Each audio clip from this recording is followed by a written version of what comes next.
शेतकरी नेते बच्चू कडू यांनी घेतली चंद्रपूर जिल्ह्यातील किडनी प्रकरणातील पीडित शेतकऱ्याची भेट। शेतकरी नेते बच्चू कडू यांनी चंद्रपूर जिल्ह्यातील किडनी प्रकरणातील पीडित शेतकऱ्याची त्यांच्या मिंथूर गावी भेट घेतली। त्यांच्याशी बातचीत केल्यावर कडू यांनी एकूण शासकीय यंत्रणेप्रती संताप व्यक्त केला। हा आंतरराष्ट्रीय गुन्हा आहे, हे विकासाचे वेगळे पाऊल आहे।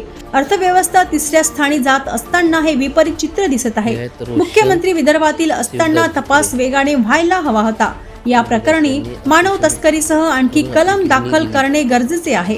विशेष एसआयटी स्थापन करणे आवश्यक आहे। स्मॉल फायनान्स बँकेच्या गैरव्यवहाराची चौकशी करण्यासाठी सत्यशोधक समिती नेमणे आवश्यक आहे। ही लढाई एका शेतकऱ्यापुरती नाही, अवैध सावकारी हा राज्याचा प्रश्न आहे, असे कडू म्हणाले। 3 जानेवारी रोजी आम्ही या संपूर्ण प्रकरणाविरोधात पीडित शेतकऱ्याच्या गावातून नागभीड तहसील कार्यालयामार्फत लॉंग मार्च काढणार आहेत। नागभीड बंद करणार आहोत, अशी महत्त्वाची घोषणा कडू यांनी केली। आधी शेतकरी जमीन विकत होता, आता किडनी विकत आहे, हे दुर्दैव आहे। इथे पालकमंत्री, आमदार, खासदार कुणीही आले नाही, ही खेदाची बाब आहे।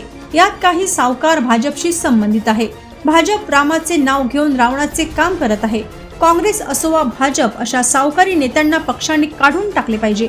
या प्रकरणाला हिंदू मुस्लिम रंग असता तर त्याला महत्त्व आले असते। शेतकरी प्रश्न असल्याने सत्ता असो वा विरोधी कुणीही महत्त्व दिले नाही। मुख्यमंत्र्यांनी दखल घेतली नाही, याचे दुःख आहे, अशी टीका कडू यांनी केली।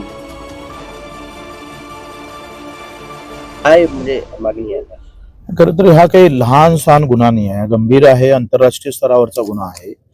याला या स्तरावरून त्याची चौकशी होणं मला वाटतं फार चुकीचं होईल।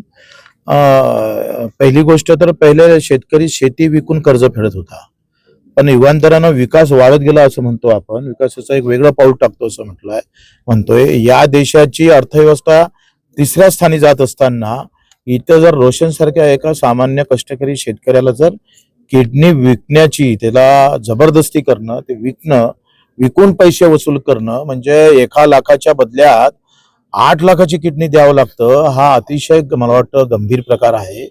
याला राष्ट्रीय स्तरावर खरं तर अशा पद्धतीनं गुन्हे घडताना पाहतोय।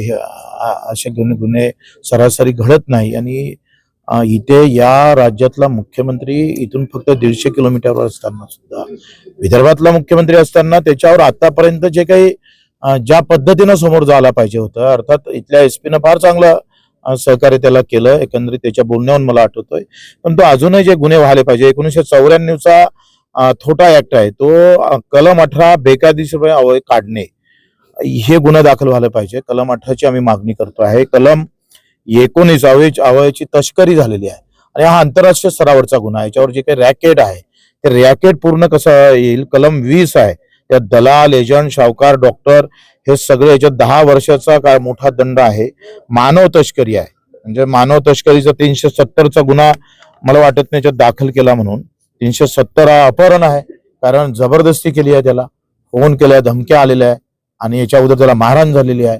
त्या धमकीपोटी तो किडनी विकायला गेलेला आहे, विकल्या गेलेली आहे। त्याच्यामुळे अपहरणाचा गुन्हा दाखल झाला पाहिजे। जबर मारहाणीचा इथं अजूनही गुन्हा दाखल केला नाही। फसवणुकीचा गुन्हा आहे, हा फसवला आहे त्याला विविध मार्गाने धमक्या देऊन हे जे गुन्हे दाखल व्हायचे आहे ते गुन्हे दाखल होणं फार गरजेचे आहे। आणि एकंदरीत खंडणीच्या बाबतीत इथं गुन्हा दाखल केला, पण याच्यामध्ये अधिक आहे। पासपोर्ट ऍक्ट आहे एक, पासपोर्ट आंतरराष्ट्रीय जेव्हा गुन्हा घडतं तेव्हा कोलंबियामध्ये जो गेला असन, तिथले कोण डॉक्टर आहे, तिथली कोणती टीम आहे, आता ही इथला एसपी तो मला नाही वाटत त्या गुन्ह्यात पूर्ण पुरू शकेल। आणि एक स्पेशल एसआयटी इथं निर्माण केली पाहिजे। आणि राज्यामध्ये अशा प्रकारचे गुन्हे सर्रास सगळीकडे होत आहे, सर्रास आहे। म्हणजे एक सूक्ष्म बँक ज्या आहे त्याला काय म्हणतो आपण, मायक्रो फायनान्स वाले आहेत किंवा फायनान्स, जसे महिंद्रा अँड महिंद्रा फायनान्स वाले आहे, हे सगळे जे काही अवैधरित्या मधातच गाडी उचलून नेणे, तशा प्रकारच्या धमक्या देणे, यासाठी एक सावित्रीबाई फुलेच्या नावानं एक सत्यशोधक समिती नेमली पाहिजे। पुऱ्या महाराष्ट्रावर ऐवज सावकारकी, म्हणजे हँड लोन जे आपण पाहतोय, धमकीपोटी वसूल करणारे, अशा याच्यावर कशा पद्धतीनं बंधनं घालता येईल यावर समिती नेमणं। कारण ह्या रोशनच्या माध्यमातून हे प्रकरण सगळं उघडकीस आलं। रोशनला आम्ही त्याला विचारलं का या लढाईसाठी तू सहभागी होणार काय, ही लढाई फक्त एका गावापुरती, नागभीड पुरते नाही, तर ही लढाई महाराष्ट्र आणि देश व्यापी लढाई आहे आणि त्याच्यामुळं मला असं वाटतं का 3 जानेवारीला आम्ही, ज्या दिवशी सावित्रीबाई फुलेंचा जन्मदिवस आहे आणि तिथीनुसार जिजाऊचा पण जन्मदिवस आहे, या दोनही जयंतीच्या दिवशी आम्ही या रोशनच्या घरापासून तर नागपीठ पर्यंत एक मोठा लॉंग मार्च आम्ही काढतो आहे. नागमेळ आम्ही बंद करणार आहोत आणि हे सगळ्या मागणी आम्ही करतोय. त्याला पैसे परत दिले पाहिजे, कारण त्यानं कमी भावात शेती दिली, त्याचे दुप्पट आजचे रेट काय आहे, त्यानं किती कमी भावानं ते त्यानं वस्तू विकल्या आहे, त्याचं जो काही आयुष्याचं नुकसान झालंय त्याचं काय, त्याची भरपाई कोण देणार आहे, या सगळ्या गोष्टीची मागणी आम्ही आज निवेदन देऊन आम्ही आता इथून सरळ तहसीलदाराकडे जातोय, त्यांना निवेदन देतो आणि 3 तारखेला यावर मोठा एल्गार म्हणजे नागपीठ ते मी स्वतः राहून इथून आम्ही सकाळी 7-8 वाजता पायी निघू, नागभीडला पायी जाऊ आणि तिथं नागभीड बंद करू आणि महाराष्ट्रात आम्ही जे मागणी करतो आहे त्या सगळ्या मागण्या सरकारनं जर मंजूर केल्या नाही तर एकापेक्षा मोठं आंदोलन भविष्यात आम्ही करणार. कारण हे एका शेतकऱ्याची पीडा नाही, म्हणजे पहिले जमीन विकावं लागत असणाऱ्या शेतकऱ्याला किडनी विकावं लागतं. साधा पालकमंत्री आला, मला वाटतं आले पालकमंत्री, खासदार आला नाही, आमदार आला नाही, त्या आमदारांना ही फुरसत सापडत नाही. आणि याच्यात तर तो बावनकुळे नावाचा काही बीजेपीचा गुंडा आहे त्याच्यात, वरते सत्ता आणि खाली गुंडा, शहर प्रमुख काहीतरी अशा पद्धतीनं हे नाव जे ऐकलं मी, याच्यात काही भाजपाचा पण कार्यकर्ता आहे. म्हणजे हे सत्ता काय तुम्ही अशासाठी घेतली ताब्यात? प्रभू रामचंद्राचं नाव घ्यायचं साले हो आणि रावणाचं कृत्य करायचंय. हा किशोर बावनकुळे, कोण बावनकुळे? त्या बावनकुळेचा नातेवाईक असेल, त्याची त्या रेतीची तस्करी आहे. प्रदीप बावनकुळे आहे, सतीश काळवांडे आहे, लक्ष्मण उरकोटे आहे, संजय बल्लारपुरे आहे आणि हा बोरकर आहे. हे सगळे ह्याच्यात भाजपचा शहर अध्यक्ष पण आहे.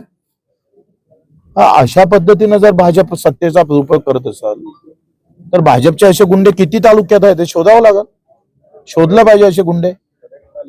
प्रभू रामचंद्राचं नाव घ्यायचं, आमच्या हाती भगवा झेंडा घ्यायचं, धरम की जय म्हणायचं, बटेंगे तो कटेंगे म्हणायचं, आमच्याच माणसाला मारायचं, हिंदूलाच कापायचं तुम्ही भाजपचा झेंडा घेऊन. भाऊ, याच्यातल्या एका सावकाराच्या पत्नीला काँग्रेसनं तिकीट दिलंय सध्या, उद्या त्याचा निकाल लागला. जे काही असन अशा लोकांना तातडीने त्या पक्षाला बाहेर काढलं पाहिजे.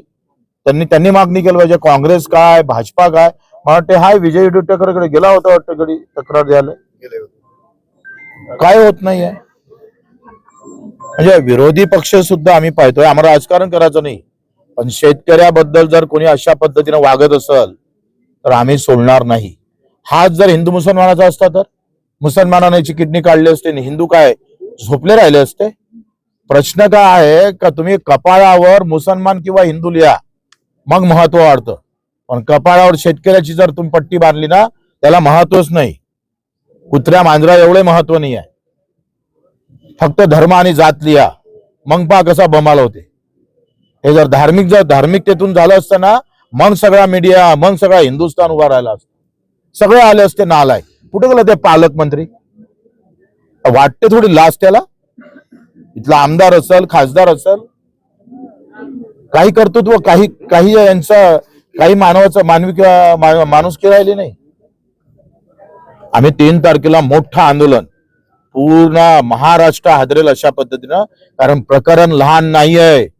शेती विकण्यापुरतं मर्यादित राहिलं नाही, अवयव विकावं लागतं या देशामध्ये 21व्या शतकामध्ये.